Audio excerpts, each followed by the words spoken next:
na aksidente daw at namatay, bakit daw dinala pa ng pulis sa ospital, alam nang patay na daw.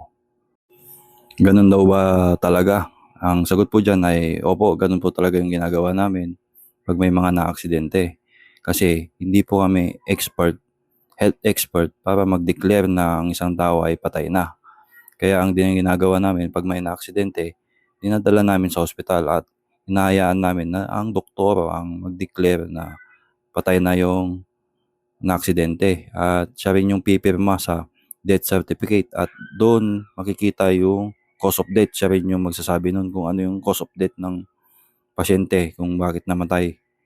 At kami lang po ay isang investigador at first responder pag mga ganong aksidente.